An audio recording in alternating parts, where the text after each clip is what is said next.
Halo abang-abang semuanya. Ya di sini aku coba analisa BTC USD ya. Jadi abang-abang bisa perhatikan baik-baik ya. Nanti gua share di Telegram untuk mapping BTC. Ya kalau misalnya abang-abang pengen masuk di Telegram, masuk aja ya. Tinggal cari aja di pencarian untuk Telegram ya. Oke. Nah di sini kalau misalnya kita lihat ya, sebenarnya kalau dari BTC itu dari weekly dulu ya. Kita analisa. Nah dari weekly itu sebenarnya dia udah ready ya. Ketika dia ngebentuk konsolidasi atau base, terus dia rally ke atas ya. Nah terjadinya konsolidasi ya, kalau kita lihat dari sini, di sini ada yang namanya area resisten. Nah kemungkinan besar di sini terjadi area respect lah bisa dibilang, dan nanti teman-teman bisa cari setup konfirmasi di lower time frame ya untuk sell area ya, untuk sell area gitu. Kalau misalnya ada konfirmasi ini secara weekly dan dia udah ngambil area liquidity ini juga ya, bisa dibilang oke. Nah, kalau kita lihat dari daily ya, dari daily sebenarnya di sini resisten daily ya. Ini resisten daily. Di sini ada OCL ya bisa dibilang. Nah, di sini dia sudah ngambil area liquidity juga ya, area liquidity ya udah diambil. Di sini ada fair value gap dari daily ya, fair value gap dari daily ya. Nih, ini namanya VOI lah, area of interest lah bisa dibilang. Itu fair value gap dari daily untuk BTC. Ya terus, oke, untuk the next kelanjutannya untuk BTC USD kemungkinan besar dia bakal mantul di area EVG ini gitu. Ya bakal mantul ya, dan nanti dia ngebuat yang namanya konfirmasi entry. Abang-abang bisa persiapan lah cari setup konfirmasi entry. Target itu di target terdekat di sini dulu ya. Di sini ada area breaker block ya. Ini yang pertama, target terdekat ya. Terus target kedua, kalau ini di break ya, breaker block di break, ke sini targetnya. Oke, ke sini nih, ngambil ini. Oke. Kalau misalnya breaker blocknya di break ya, tapi kalau misalnya enggak ya wes, ya dia bakal cari lagi high selanjutnya gitu ya. Oke. Kalau kita lihat dari H4 ya, di H4 sini sebenarnya ketika dia ngebreak area apa nih, area liquidity high ya, liquidity dari H4 atau dari daily ya, itu dia ngebreak tuh di sini dengan body candle yang cukup kuat ya.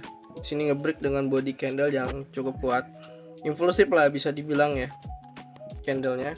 Nah jadi di sini dia sudah ngambil ya, sudah belum ya, intinya belum. Nanti bisa persiapan buat setup sell di area atas ini ya, di sini. Kalau misalnya dia mau naik lagi, cari setup konfirmasi sell area. Tapi di sini kalau kita lihat dari H1 tuh dia sudah swap cuy. Nih ya udah swap, sudah swap. Nah, jadi kalau misalnya dia ada konfirmasi di sini, kita bisa setup entry karena dia udah swap sebenarnya. Jadi kita tinggal persiapan lah. Ya, secara H4 pun dia berada di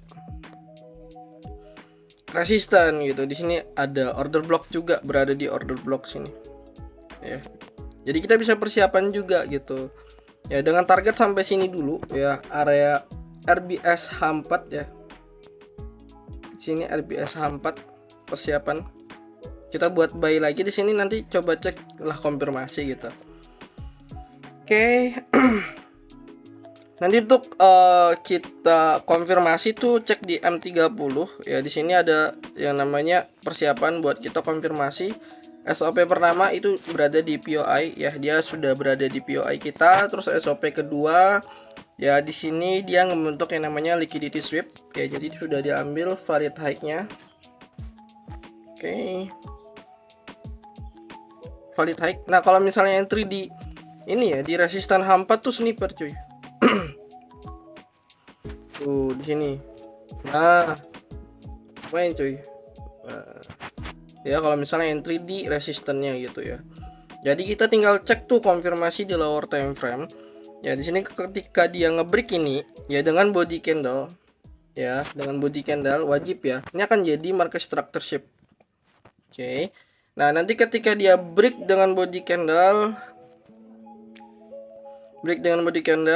retracement, cari setup sell area di sini dengan target ke sini lah. Oke. Tapi wajib break body ya. Kalau misalnya ini nggak di break ya wes, kemungkinan dia bakal lanjut ke atas gitu. Cuman ya harus ada konfirmasi lah market structureship gitu. Nanti mantulnya di sini kalau misalnya mau cari scalping buy itu di sini nih. Ya bisa nih.